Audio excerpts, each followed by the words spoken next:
Okay, Alex, it's wonderful to have you here today. How are you? I'm good, thank you. How are you? I'm doing very well. Thank you so much.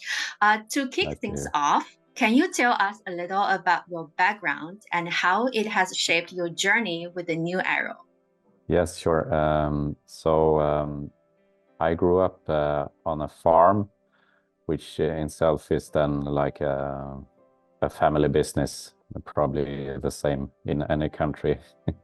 And this farm also has a variety of business fields. It's not only farming, it's also tourism, like a small boat harbor. It's a restaurant for open during the summer and so on. So I grew up with having the possibility to work in different tasks. I think the first thing I did was planting forest. Then I spent the summer cleaning at a small hotel, and then I worked close to customers in the restaurant.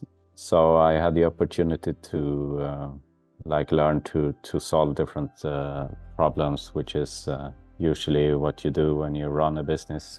You are confronted with questions and problems from employees and then from other fields, and you need to solve them and also make sure they don't reoccur.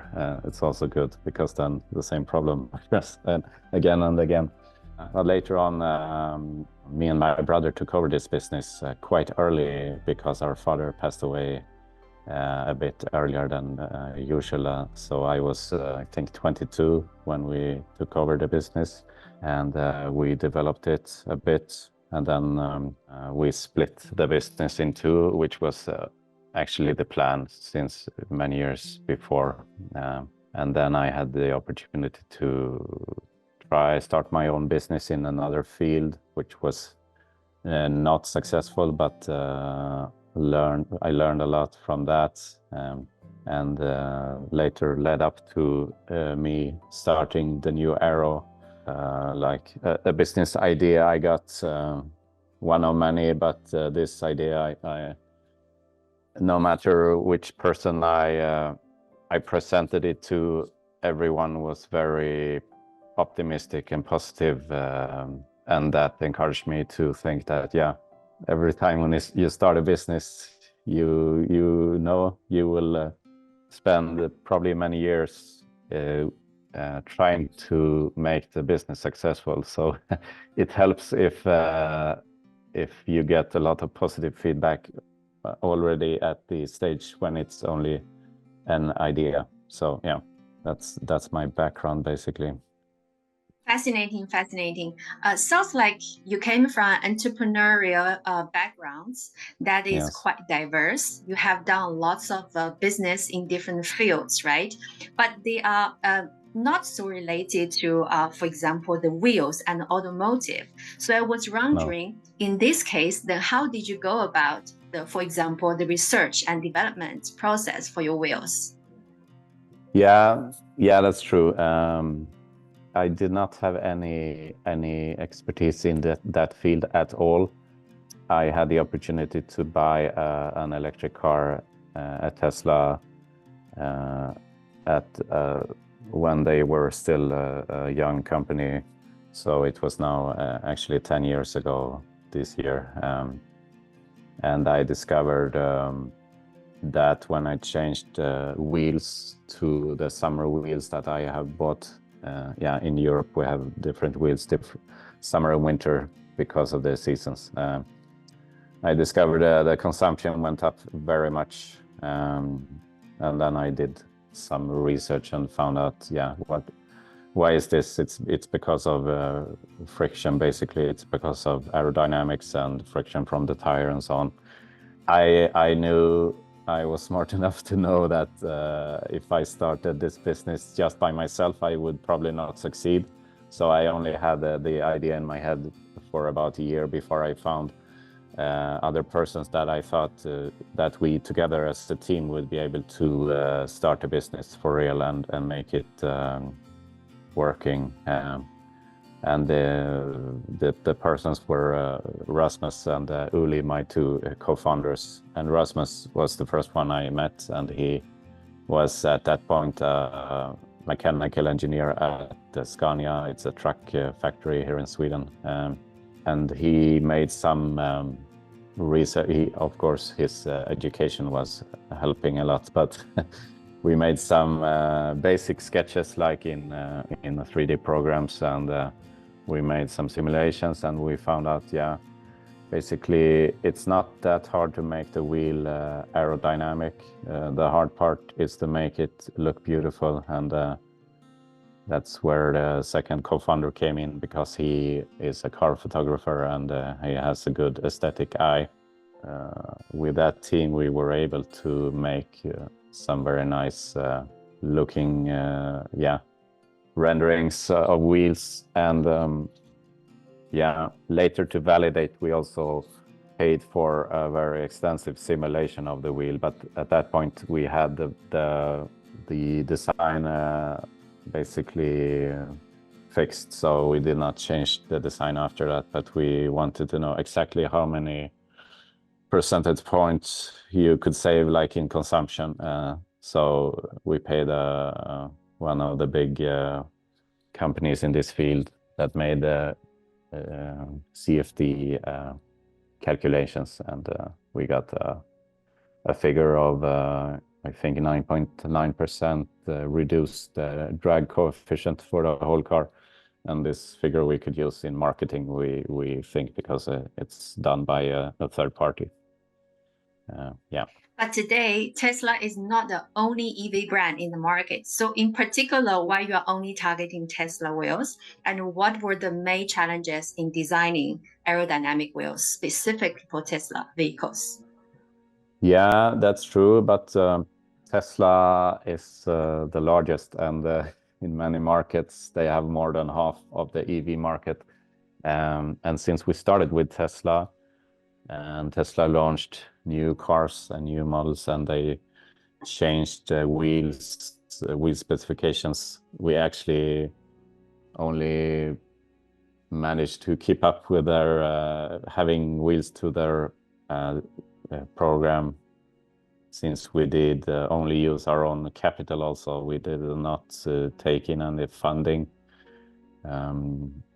But we are now looking at making wheels also for some Volkswagen models, and still our sales are mostly in Europe, where Tesla is the most sold car. I think Tesla Model Y is the most sold cars. But generally, in the design, I would say the challenge is to make the wheel look beautiful in itself, and not I don't want people to think of it firstly as an aero wheel. They want to think of it as a good looking wheel, and then the aero efficiency comes as a bonus. So I think this is maybe a mistake some of the wheel companies do when they decide to make a wheel for electric cars, which most wheel brands now have done, made one design for EVs. They usually put the engineer in charge of this wheel, 100% in charge, and they don't bring in a designer, and that makes the wheel maybe look over-engineered, maybe over-complicated in the technical aspect, but not generally considered beautiful for the consumer. So that was the main challenge, and we made many sketches and many prototypes, and we showed them to groups of Tesla drivers, and we collected feedback this already at the development stage. So that's how we decided for the design we have, and also for the second design that's now presented. Do you only do the designing part, or you also own the manufacturing, or rather you outsource the manufacturing part? We outsourced the manufacturing. In the beginning, we were unexperienced, of course, and it was quite hard to find a manufacturing partner. We had many offers from Asian manufacturers, but we knew that our main market would be within Europe and Central Europe, and for the requirements of the German market, it was very hard to find an Asian manufacturers that had those certificates that were required. So in the end, we had to choose between one in the United Kingdom and one in Italy, and the UK had then decided to leave the European Union, which made the decision quite easy for us to go with an Italian manufacturer. But recently, actually this year, we changed supplier to Ronal, which is a German-Swiss manufacturer, but they have factories all over the world. We can produce them in each continent, probably locally if we want to in the future. But so far it's all in Germany. Yeah, and also we have one supplier in China actually for some more unusual wheels, lower volume wheels that are milled, produced with a different method. So we expect the first delivery from them now next week actually. So it will be interesting. But so far it's been good working with them.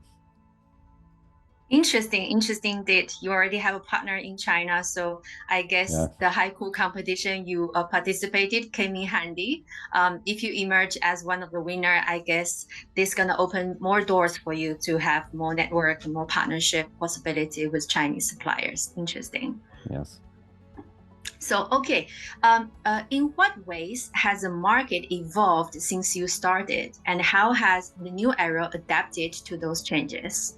Well, when we started, Tesla only had the Model S, I think, on sale, and it was a quite expensive car, a niche car. The buyers were mainly, I would say, self-employed engineers and consultants, and this group of people were very interested in their car, and they would go online and discuss the cars with other Tesla owners. So for us to find the customers, then we would focus on these discussion forums and groups online and focus our marketing there, and also focus it on collaborations with Tesla clubs and so on. But now Tesla, yeah, it's a car for basically anyone, at least here in Sweden. When people buy a new car, everyone considers Tesla as an option. And yeah, as I said, the Model Y is the most sold car. So now when we sell wheels, we have to go very broad and try to be visible everywhere in Google searches, and try to sell to every tire shop that is willing to buy wheels from us. So right now we're focusing on attracting as many resellers as possible in every field. So yeah, tire shop chains is the main target that we can find. By talking to one person, maybe we can get 100 resellers, which would be good. It's still mainly in Europe. In the US, it's been a focus for the latest, I would say, 1.5 years, but since market is a little bit different in the US. But yeah, that's the main change in the market. Also, I would say the electric car has gone down in price. New models are more priced lower, and this means probably those consumers also would not spend that much on wheels as the ones that bought the more expensive Tesla did. We try to produce the wheels cheaper to be able to sell them at a lower price point. And that's also, we have considered making more economic versions, where less complicated versions of the wheel. But it's also would be a strategic decision, because now being in the higher price point range of wheels, which we are established there. If we would start selling cheaper wheels, that means we get a lot more competition, and maybe that's not good. So that's probably why we haven't done that yet. But maybe in the future, or we could launch a second brand, maybe under another trademark, we could sell wheels cheaper. That would also be possible, but yeah. Cool. Given your hands-on experience since you started this new Aero, what would be the one piece of advice you would like to give to someone looking to start their own business in the same industry? Yeah, you mean then in the automotive industry. I would go more broadly and say, generally, if you want to start a business, you should really listen to the people that you trust and present the idea. You should not really be afraid to present the idea to quite many people, because it's extremely unlikely that someone would steal your idea, actually. Which many who have a business idea, they are afraid that if they tell people, the other guy would just copy the idea and start. But that's not likely, and the feedback is very important, because your first idea might be a bit off, and you might, based on that idea and based on the feedback that you get, you might change the idea slightly and get a much better outcome of the business. Also, if people give you negative feedback, you should also try to see that as something valuable, because sometimes you watch like interviews with very successful people, and they claim that when they were starting the business, nobody believed in them, and you could not take that as a credit for that. If nobody believes in you, you will be successful, because from that person, there's probably 1 million persons that started a business which nobody believed in, and then they went out of business fairly quickly, or they spent like 10 years trying to make it successful, but never were. So it's quite good to be able to get feedback on idea before you even risked anything, and before you started investing your time and money into it. So that's probably the most important thing. Yeah, both positive and negative feedback, it's very valuable. True, I can't agree with you more on the front that the success of startup is hardly only rely on the how great the ideas are, right? It's mostly about the execution. As I supported on many competitions, we actually receive lots of applications for those competitions. Often founder ask me, how do you guarantee that my idea is not stolen? But I often tell them that no matter how great the idea are, if you execute it well, you can always take one step ahead. Exactly. True. Yeah, that's true.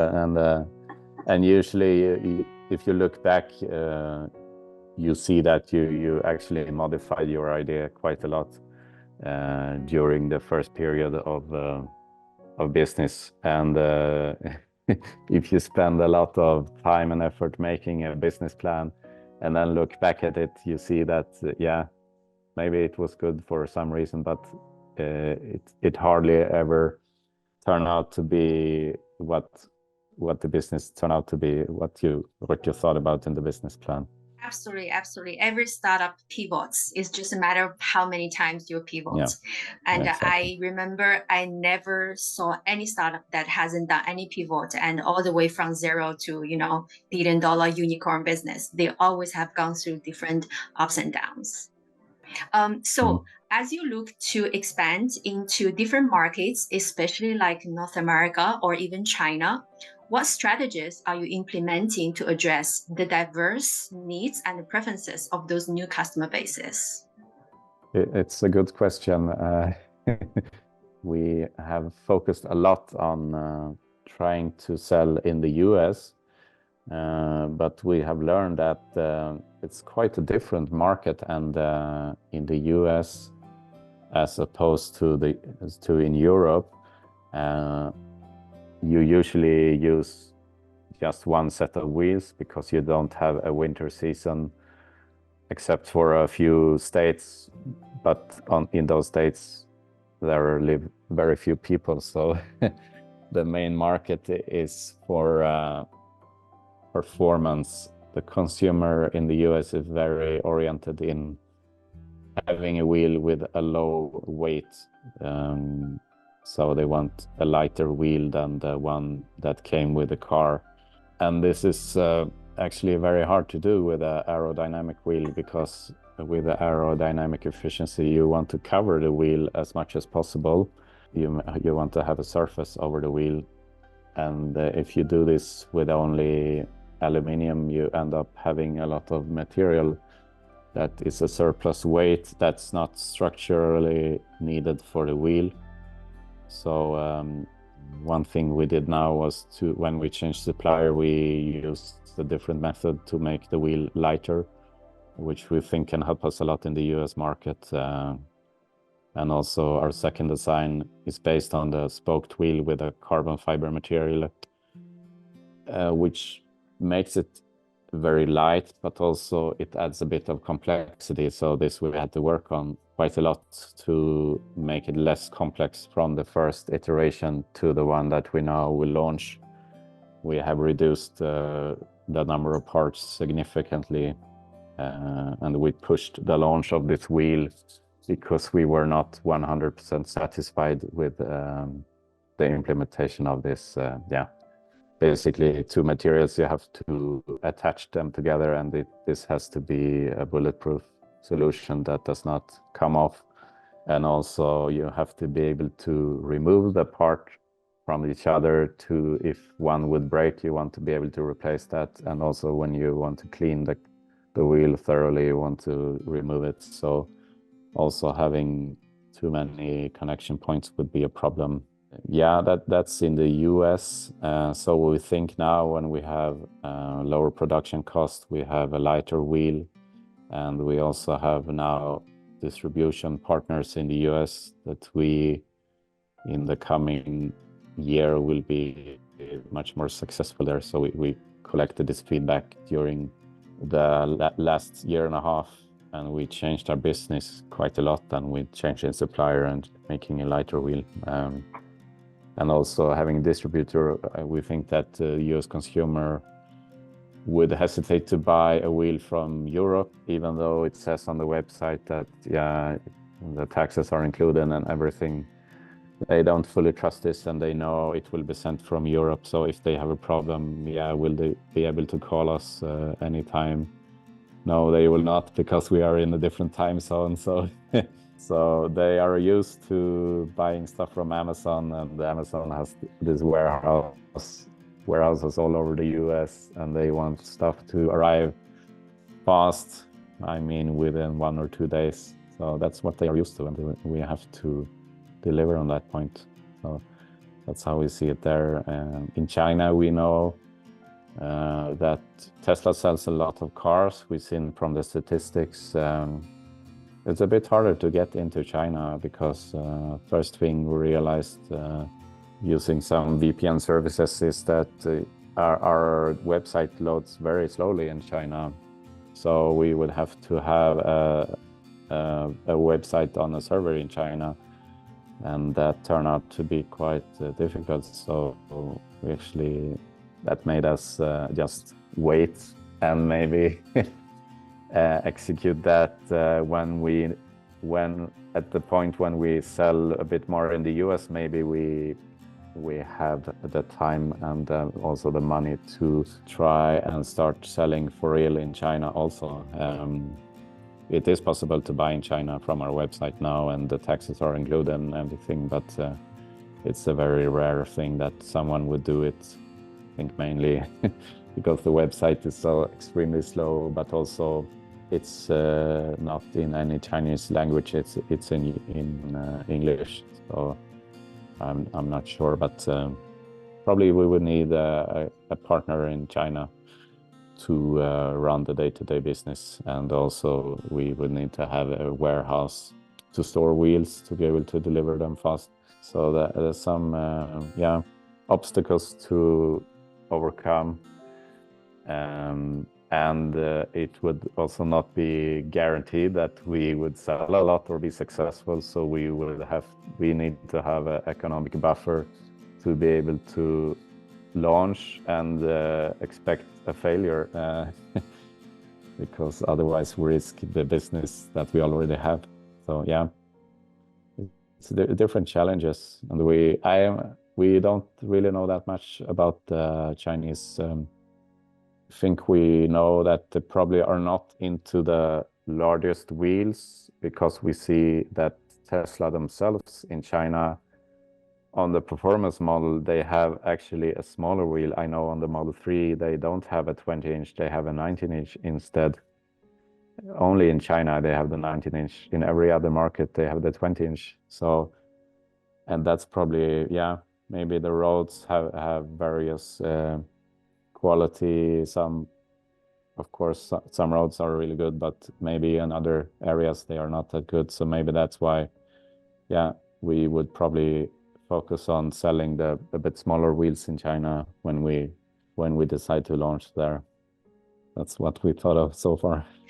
Okay, so I think one thing that really makes your wheels stand out is how beautiful they look, right? So even when I browse Thank your you. website and look at your pitch deck, I think they are really well designed aesthetically. I wonder, how do you normally balance the technical requirements of your wheels, the design of your wheels, with the aesthetic considerations? Yeah, exactly. It's both the design from a functional standpoint and from an aesthetic standpoint, but also from a construction standpoint, making it durable over a long period of time, not having design flaws that makes problems later on. Yeah, we used a lot of feedback from consumers, and we made a lot of iterations. And on the new wheel, where we used carbon and aluminium, we actually try to use both materials in a way that they are most easy to manufacture. So metal can be easily milled into or cast into advanced shapes, while the carbon we use a quite simple shape, like a disc, but it has a bit of a concaveness in the middle, because in carbon, the manufacturing is the most costly part of the process, while the material is actually not that expensive. So the shape has to be quite simple, but then using transparent dark paints, we can make it very dynamic in the how it reflects the sunlight and so on. While the metal, we try to shape like almost like a claw, I would say. It's like a very sharp, distinct shape. And also the metal is like a spoked wheel, but a big part of the spoke is hidden behind the carbon fiber. And in the end, I think it's a very beautiful wheel. We actually hired, on this wheel, we hired a designer to make probably 20 or 30 different sketches of wheels that look very different. And from this, we only picked one. And that one we developed a lot from what it was from the designer. We made 3D printed like prototypes just to see and feel it, put it in front of the car. I think we have 4 different stages of this prototype. So yeah, probably we spend more time and effort in the design process, I would say. But still, we are only a small team. We're only 3 persons that are employed or founded the company, while most of the other stuff we use people on like a consultant basis. yeah. Wonderful. No, Wonderful. I don't. Yeah. Looking forward to seeing more beautiful designs coming out from your design studio. Yeah. Now coming back to building a startup. So given your experience, not only on the new Aero, but in multiple businesses you were working on before, what would be the biggest lessons you have learned so far in managing a team and leading a startup? Well, my first experience in managing a team was when I ran a summer restaurant at the family business, and that place was very different from what I work with now. But most or almost all of the people I employed, it was their first job, and it was very rewarding because you could see them grow very much from the day they started to end of the summer when they went back to school, and when they came back a year later, and you could really see people grow in taking on more responsibility and solving problems by themselves. If you give them the responsibility to do so, you give them a certain freedom, and you can see that people can solve a lot of problems if you just give them a bit of guidance and tell them, like in the beginning, where they come with a problem, and you not only tell them what to do, but you tell them how you came to this conclusion, how that they should do like that, so next time they can figure it out for themselves. But now this is a very different business that I'm involved with now, where I would find a very small team, and I will look for competence in a field that's very different from what my expertise is in, which is then quite hard. But also I would look for people that are quite different from me in how they are, like maybe more extrovert. I'm a bit of an introvert, so I would like to have an extrovert in the team, because then I would know that our competence overlap quite a lot, or not overlap, but diverse quite a lot. The opposite of overlap. But yeah, you have to learn how to communicate and bring tasks to people that are quite different from you. Then you probably get a better outcome. But I think most people are quite comfortable in hiring people that are very much like themselves. Maybe they are the same gender, the same age, and they came from the same school, or they came from the same country, the same town. But yeah, it's probably better to find people from different fields and different ages and different genders and so on. It's been a real pleasure learning about your journey and exciting developments at the new Aero. Thank you so much for being here and sharing your valuable insights with us today. Thank you very much. Thank you so much.